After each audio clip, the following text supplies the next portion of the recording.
Make America great again slogan তার নির্বাচনী slogan ছিল, এটা বলা যায়। কিন্তু সেই আমেরিকা হচ্ছে হোয়াইট সুপ্রিমিস্ট আমেরিকা। ইরানে যারা ক্ষমতায় থাকবেন, এখন ক্ষমতায় আছেন, যারা ভবিষ্যতে ক্ষমতায় থাকবেন, তাদেরকে এই মৃত্যুর হিসাব প্রতিটি ওই দেশের মানুষের কাছে দিতে হবে যে তারা এটা নিয়ে কী করছেন। যুদ্ধ হচ্ছে, আমার আর আপনার লড়াই হচ্ছে, এ কি কম্পিউটার গেম, ভিডিও গেম যে আমরা দুইজন দুই জায়গায় থাকবো, দুইজন মানে লড়াই করব? আমেরিকা তাকে মানে প্রমাণ করতে হবে যে ইরানকে সে পরাজিত করেছে, তা নাহলে সে তার দেশের মানুষের কাছে, ট্রাম্প তার দেশের মানুষের কাছে যাবে কীভাবে? ইরান যেভাবে 35টা দিন এই তীব্র আক্রমণের বিরুদ্ধে নিজেকে টিকিয়ে রেখেছে, তাতে ইরানের অনেক কথাই বিশ্বাসযোগ্য বলে মনে হয়।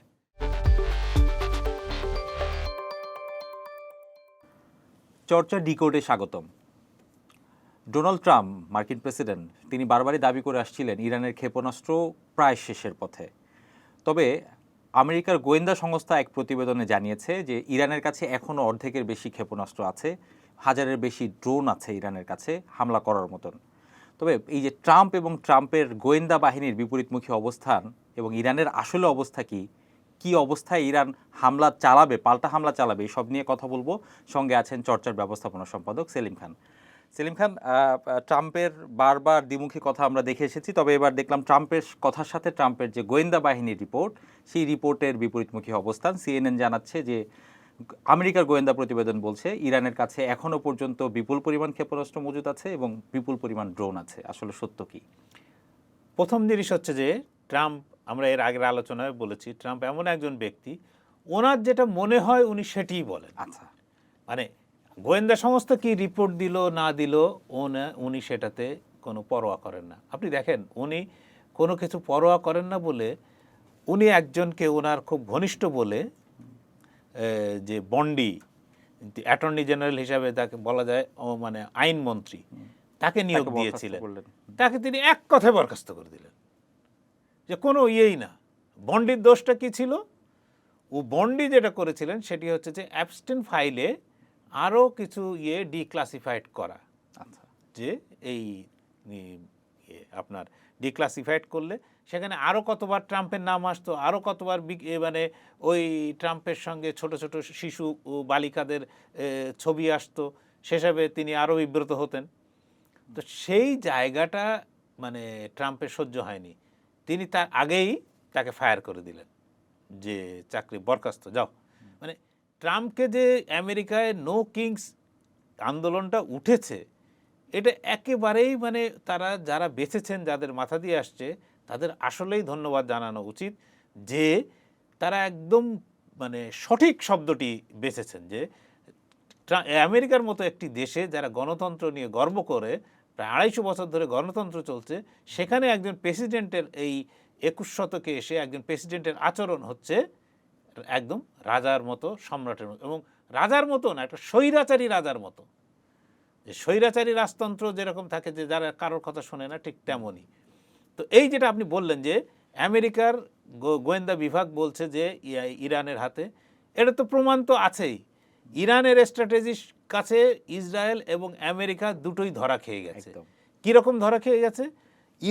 ইরান যেটা কাজটি, যখন আমেরিকা এবং ইসরায়েল 28 তারিখে আক্রমণ শুরু করে, ইরান কিন্তু ছোট ছোট ফরম্যাটে তার যে কম দামি ড্রোন, কম দামি ক্ষেপণাস্ত্র, সেইগুলো মারা শুরু করে।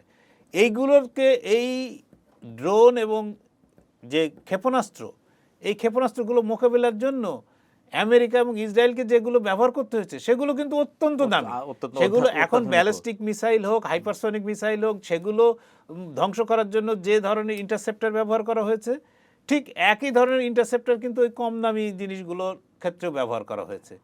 তো সেই ক্ষেত্রে তাদের ভাড়ারে এখন টান পড়েছে, কারণ ইরান বুঝে শুনেই তাদের আপনার যুদ্ধের এই প্রস্তুতিটা নিয়েছিল, এবং তাদের স্ট্র্যাটেজি আমি গতকালকেও বলার চেষ্টা করেছি যে এ পর্যন্ত ইরান এখনো পর্যন্ত একটিও ভুল সিদ্ধান্ত নেয়নি বা ভুল করেনি।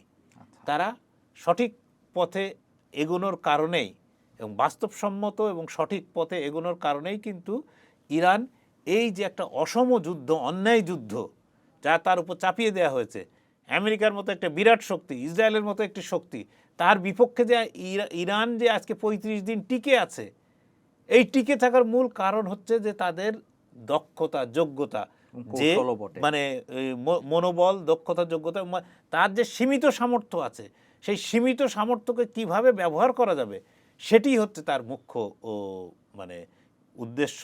এবং সেই উদ্দেশ্যে তারা প্রতিটি কাজই সেই উদ্দেশ্যকে সামনে রেখেই করেছে, যে কারণে এখন আমেরিকার জেনারেলরা আমেরিকাতে ইতিমধ্যে সব মানে কথা উঠেছে, আমেরিকায় শুধু না সারা বিশ্বে, যে ইরান হচ্ছে দুটো, একটা হচ্ছে যে মাটির উপরের ইরান, একটা মাটির নিচের ইরান। এবং মাটির নিচের ইরান কতটা কেমন এটা কেউ জানে না। এটার তথ্য আমরা তো জানি। আপনার ইস্পাহান যে প্রদেশ, ইস্পাহানের ওই প্রদেশে সেখানে কিছু ইরান তো পাহাড়, মালভূমি, নদ নদী এসব সমৃদ্ধ দেশ।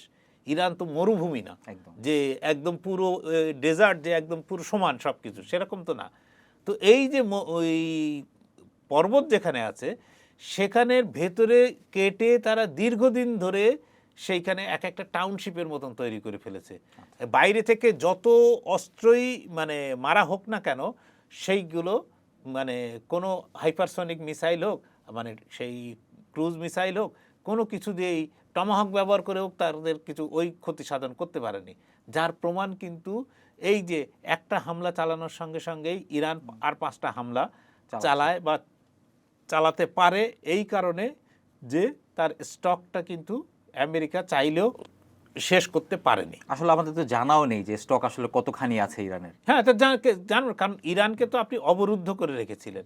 আপনি শুধু একটাই জিনিস জানেন, যে জিনিসটা ইরান অত্যন্ত সৎ, তো তার সঙ্গে আইএই এর সঙ্গে, যে ইন্টারন্যাশনাল অ্যাটমিক এনার্জি কমিশন যেটা এজেন্সি, যেটা সেই আইএই এর সঙ্গে সে সহযোগিতা করেছে, এবং তার ফলেই শুধু আপনি জানতে পেরেছেন যে ইরানের কাছে 60% এনরিচড ইউরেনিয়াম আছে। এবং ইরানের এই সততার মূল্যও তাকে এখন মানে নিজের ক্ষয়ক্ষতি দিয়ে দিতে হচ্ছে। সেলিম খান, আপনি আমেরিকার অ্যাটর্নি জেনারেলের কথা বলছিলেন, আমরা দেখলাম যে সেনা প্রধানকেও সরিয়ে দেওয়া হয়েছে। মানে এর পেছনে কি অভ্যন্তরীণ কোনো চাপ আছে, কিংবা তারা ট্রাম্পের কথা শুনছিল না, এমন কোনো প্রসঙ্গ আছে? দেখুন, যে এই যে ডোনাল্ড ট্রাম্প বলি দ্বিতীয় মেয়াদে আসার পরে, এবং দ্বিতীয় মেয়াদে বিপুল বিক্রমে আসার পরে, তিনি প্রথম থেকেই একটা make America great again slogan, তার নির্বাচনী স্লোগান ছিল, এটা বলা যায়। কিন্তু সেই আমেরিকা হচ্ছে হোয়াইট সুপ্রিমিস্ট আমেরিকা, মানে শ্বেতাঙ্গ প্রভুত্ববাদী আমেরিকা, যে শ্বেতাঙ্গরাই হচ্ছে শ্রেষ্ঠ, শ্বেতাঙ্গরাই। তিনি যে জেনারেলকে, এই যে পিট হেগসেথ যাকে সরিয়ে দিয়েছেন, তিনি একজন কৃষ্ণাঙ্গ। এবং আমেরিকার বিউটিটা এইখানেই ছিল যে আপনার তিনি এই পুরো বিষয়টাকে সুন্দর করে, যে সবাই মিলে, সেখানে হোয়াইট, সেখানে চাইনিজ, সেখানে ব্ল্যাক, সব ধরনের, সেখানে আপনার কি বলবো হিসপ্যানিক, সব ধরনের লোক কিন্তু স্থান পেত এবং নিজ নিজ যোগ্যতা। এই জায়গাটাকে পুরোপুরি আমেরিকার পিট হেগসেথ বলেন, এটা মূলত ট্রাম্পেরই দর্শন। ট্রাম্পের দর্শন বাদে আর কারো না।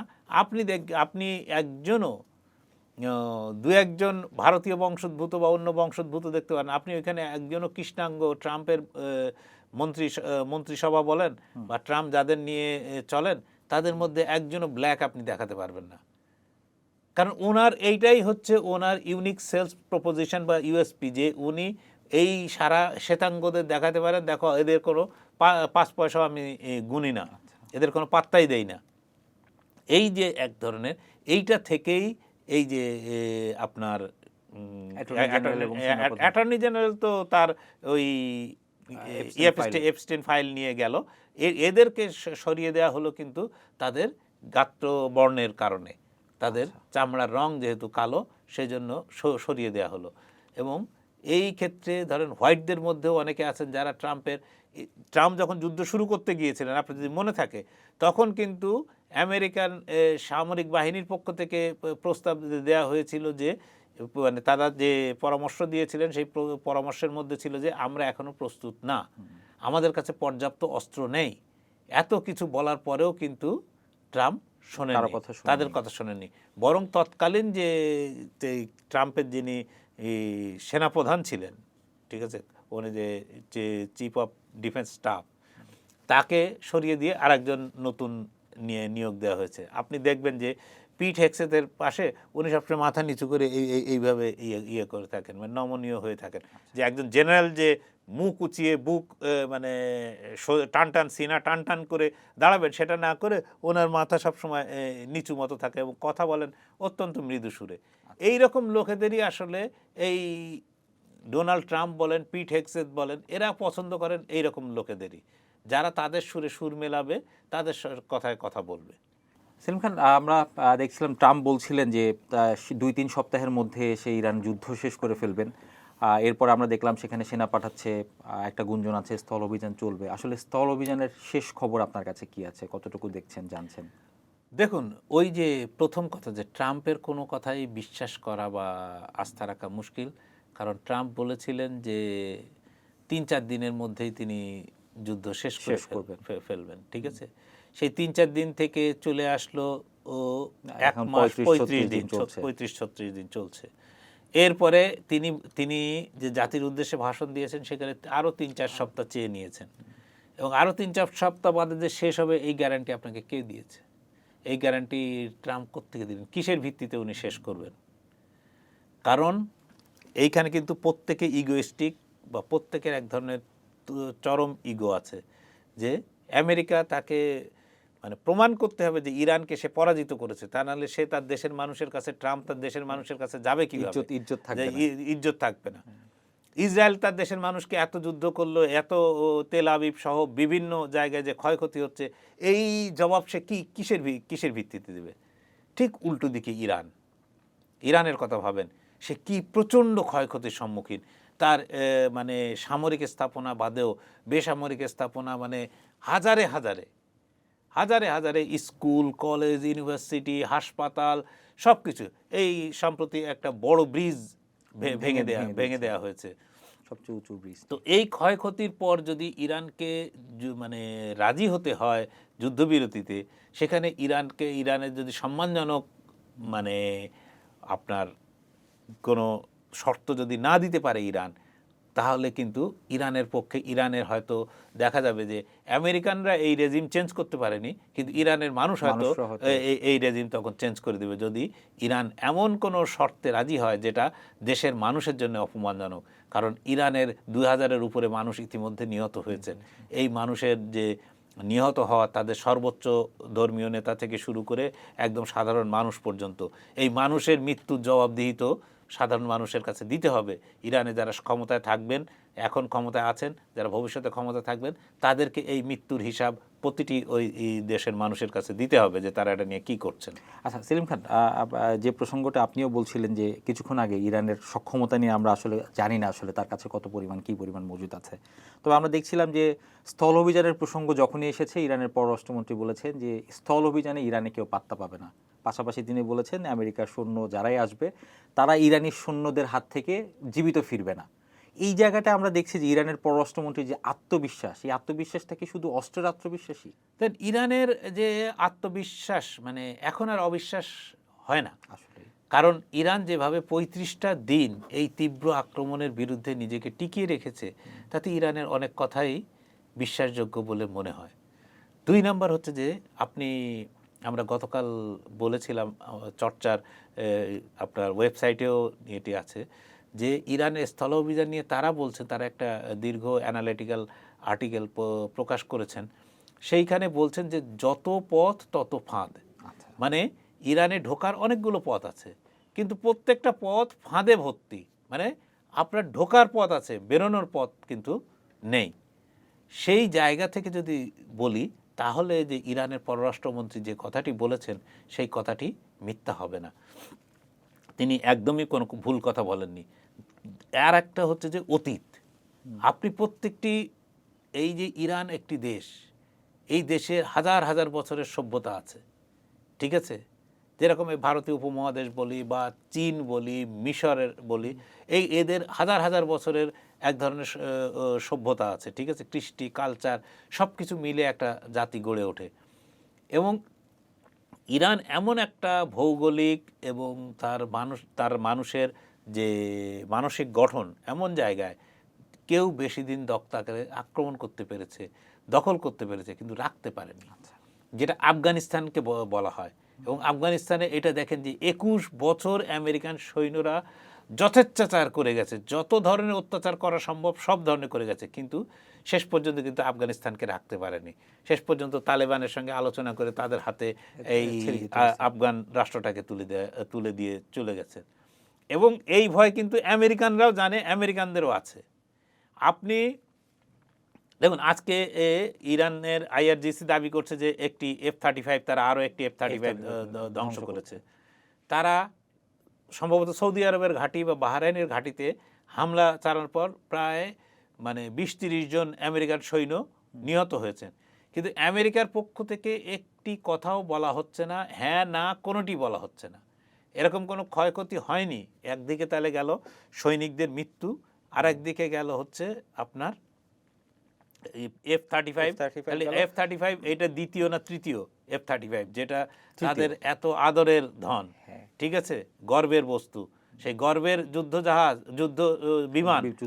বিমান সেটা কিন্তু আর তারা রক্ষা করতে পারছেন না। এই লোকেদের ডেড বডি যখন কফিনে করে যখন গিয়ে দেশে পৌঁছাবে তখন আমেরিকার মানুষ কিন্তু এটা ঠিকভাবে নেবে না। কারণ আমেরিকা যে যুদ্ধে গেছে তার জন্য দেশের মানুষের সঙ্গে আমেরিকার মানুষের কোনো লজিকই নেই।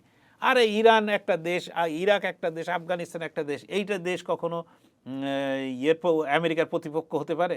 এটা আমেরিকার জন্য কোনো হুমকি হতে পারে? এটা কোনো পাগলেও বিশ্বাস করবে? কেউ বিশ্বাস করবে না।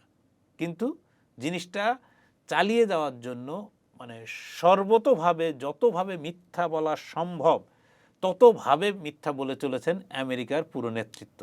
এবং এই জন্য কিন্তু আমেরিকারও একটি অংশ তারা সক্রিয় এই মিথ্যার বিরুদ্ধে কিন্তু সক্রিয় হয়েছেন এবং মুখ খুলছেন যে ইরান কোনো সময় কাউকে আক্রমণ করেছে আপনি দেখেছেন?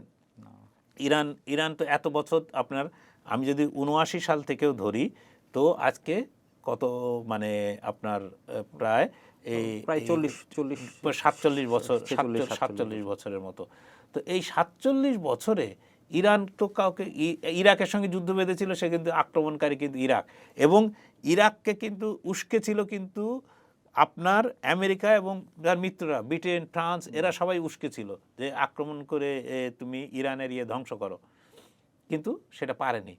ইরানের সঙ্গে প্রতিবেশী সৌদি আরবের এত ঝামেলা চলছে, অন্যদের কুয়েত, কাতার সঙ্গেও ঝামেলা থাকতে পারে, ওমানের সঙ্গে থাকতে পারে, কিন্তু আপনার কোনো যুদ্ধ কিন্তু বাঁধেনি। সৌদি আরবের সঙ্গে কিন্তু তাদের ব্যাপক ঝামেলা। এখন এই মুহূর্তেও যদি ইরানের লক্ষ্য করেন, সে কিন্তু বলছে যে হরমুজ আমরা দখলে নেব, কিন্তু আমি এককভাবে নেব না। হরমুজের এটা তো নদীর আমি যদি নদীর হিসেবে ভাবি, এক পারে ইরান আর এক পারে অন্য দেশ তো আছে, তো ওমান আছে, তারা কিন্তু ওমানের সঙ্গে আলোচনা চালিয়ে যাচ্ছে। এবং এই ওমানের সঙ্গে যে ইরান আলোচনা চালাচ্ছে, এটাতেই কিন্তু সারা বিশ্বের শেয়ার মার্কেটে কিন্তু এর প্রভাব পড়তে শুরু করছে, এবং ইতিবাচক প্রভাব। তাহলে বুঝে দেখেন যে আলোচনা কতটা গুরুত্বপূর্ণ এবং ইরান কতটা রেসপন্সিবল পালন করছে।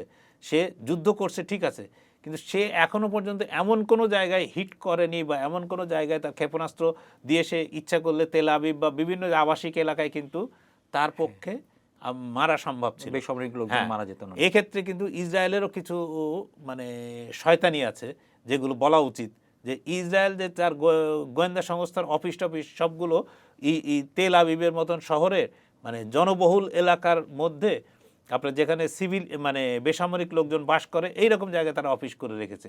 কারণ আপনি যদি মোসাদের পয়েন্ট আউট করে মারতে চান তাহলে এটা বেসামরিক ক্ষয়ক্ষতি হবে। সেই ক্ষতির জায়গাও কিন্তু ইরান এড়ানোর জন্য প্রতিটা জায়গায় আপনি দেখেন যখন তারা ইসরায়েলের পারমাণবিক স্থাপনার উপর হামলা চালিয়েছে, তখন কিন্তু স্থাপনার উপরে ইচ্ছা করলেই তারা হামলা করতে পারতো, কিন্তু তারা করেনি। এই ক্ষেত্রে ইরান যে রেসপন্সিবিলিটির পরিচয় দিয়েছে সেটা আমেরিকা এবং ইসরায়েল এরা জীবনেও কোনোদিনও এই জিনিস শিখতে পারবে না, এই জিনিস তারা করতেও পারবে না। কারণ হচ্ছে যে ইরান, মনে রাখতে হবে, যাই হোক ইরানের একজন মানুষ, সে তার 5000 বছরের সভ্যতার কৃষ্টি, কালচার, তার মনোভাব ধারণ করে, ফলে সেটা থেকে সে বেরিয়ে এসে আপনাকে গুলি করবে, এটা কখনোই হবে না। যেটা আমেরিকানরা, এই যুদ্ধবাজ আমেরিকানরা কেউ মানে এটা মানে না। আপনাকে জাস্ট একটা উদাহরণ দিই যে একজন চীনা একজন সামরিক কর্মকর্তা তিনি বলেছেন যে আমেরিকা তো পুরোপুরি একটা যুদ্ধবাজ দেশ, তারা তাদের মাত্র কত বছর, উনি 13 বছর না 16 বছর দেখিয়েছেন যে এই বছর বাদ বাকি সময় তারা শুধু সবসময় যুদ্ধই করে গেছে, কোনো সময় তারা যুদ্ধ থেকে মুক্ত থাকেনি। তো এই হচ্ছে দুটো দেশ দুটো জাতির মধ্যে পার্থক্য। স্থলবাহিনী অভিযান যদি শুরু করে তার পরিণতি আমার ধারণা যে আগাচ্ছি যেটা বলেছেন ঠিক সেই রকমই ভোগ করতে হতে পারে, নিশ্চিত না তবে নিশ্চিত ভোগ করতে হতে পারে। সেলিম খান, আমরা শেষ করার আগে আইআরজিসির একটা দাবির কথা আপনি বলছিলেন, F-35 এর আগে আইআরজিসি একটি দাবি করেছে দুবাই ও বাহরাইনে আমেরিকার যে তথ্য প্রযুক্তি প্রতিষ্ঠান আছে সেখানে হামলার ঘটনা ঘটিয়েছে ইরান। তো এই জায়গাটায় যখন তথ্য প্রযুক্তি প্রতিষ্ঠানে হামলা হলো, এখন আমেরিকা কি পদক্ষেপ নিতে পারে আপনার কাছে কি? আমেরিকা কোনো পদক্ষেপ বাদই দিচ্ছে না। আমেরিকা কি পদক্ষেপ, আমেরিকা কোনো পদক্ষেপ নেওয়ার নেই। আমেরিকা তার ঘাঁটিকে রক্ষা করতে পারেনি। আমেরিকা তার যে 27টা ঘাঁটি ছিল সেখান থেকে সৈন্যদের নিয়ে বেসামরিক সরিয়ে নিয়ে গিয়ে নিরাপদ আশ্রয় নিয়ে আছে। বলা হচ্ছে যে রিমোটলি কাজ করো, মানে পৃথিবীর সবচেয়ে হাস্যকর একটি জিনিস আমেরিকা এই সময় করে দেখিয়েছে। ধরেন যুদ্ধ হচ্ছে, আমার আর আপনার লড়াই হচ্ছে, একই কম্পিউটার গেম, ভিডিও গেম, যে আমরা দুইজন দুই জায়গায় থাকবো, দুইজন মানে লড়াই করব। যেখানে সম্মুখ যুদ্ধ হচ্ছে তাদের বলা হচ্ছে যে তুমি রিমোটলি কাজ করো, রিমোটলি করো। সে রিমোটলি কি করবে? কিছু তো করার নাই। আর ইরান আগেই জানিয়ে দিয়েছে, কারণ ইরান জানে যে কোন কোন জায়গায় আঘাত করলে আপনার আমেরিকার ঠিক অন্তরে গিয়ে লাগবে। যে কারণে সে প্রথমে বলেছিল যে তোমরা যদি ইউয়ানে তেল কেনো তাহলে তোমাদের জন্য মানে হরমুজ প্রণালী খোলা।